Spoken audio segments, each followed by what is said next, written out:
being disrespectful to the millions of people that work hard every day for their money. That is not the intention at all. I am not here to insult any of us who were raised to get up and go to work every day, for sure. But I said, I said, a lot of people are trained from birth to trade hours of their life to make money, to get that income you need to pay bills. It's not a lot of money, it's just enough money to get by for most people. That's what we are trained to do. We're trained to say, I want to be a blank, and people who do blank make blank amount of money. Therefore, my income will be blank.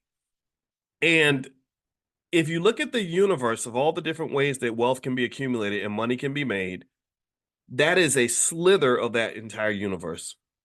There are so many ways to make money that doesn't involve selling your time, selling your labor, or selling your body. And that, but the thing about it is that because our financial literacy training is so bad, that's all we end up learning. It's like going into the NBA and all you've ever learned how to do was dribble with your left hand and shoot 3-point shots. If you've only got one move, then you're going to be very easy to defend. That's what I heard they said about Caitlin Clark that she can't dribble to her left or something like that. So when you got limited moves, and it's very easy for them to box you in. And I explained to you all that capitalism is built around slavery.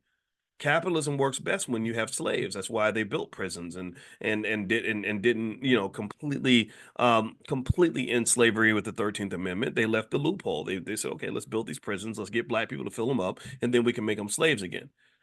So I said, the worst way to make money in the world is to work for it. I said, listen to me. I will show you how to be an investor, and then you'll have all the money that you need, and you can dance for the rest of your life. And when I said that to her, I felt something in my heart when I said it.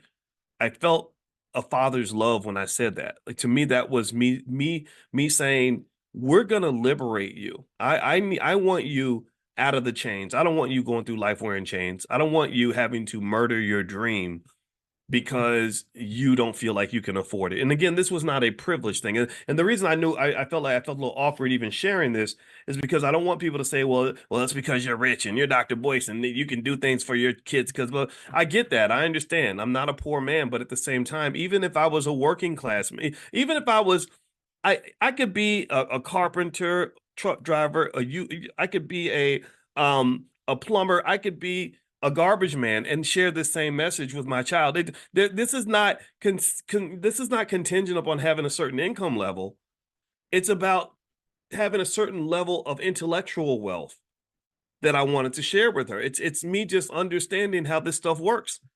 And so I said, look, you know, money is this thing that you just want to get money out of the way so you can get to the business of living life.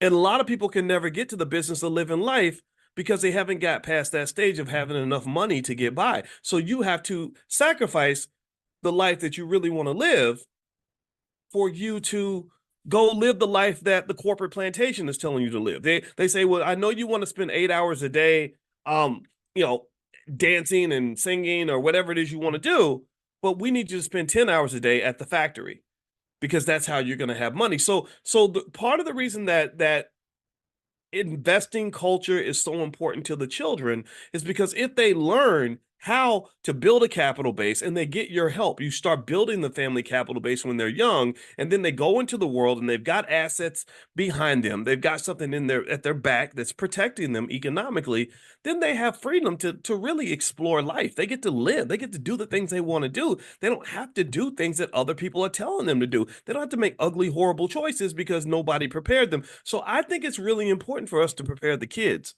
I really do. I think it's very important for us, and we got to take this damn thing over. I talked to you guys last night. Last night we were reading Dr. Claude Anderson books in class. Dr. Claude Anderson is the man behind me who's not Malcolm X and not Marcus Garvey, in case you don't know his face. You probably know Malcolm. I hope you know Garvey. And if you don't, the two that are not Malcolm and not Garvey are Dr. Claude Anderson. He's on the other side of Malcolm, behind my head. We were reading Dr. Claude Anderson books last night, and we were talking about how much wealth has been stolen from the black community. We were talking about how just so many efforts that are done to degrade us and sort of keep us in our place.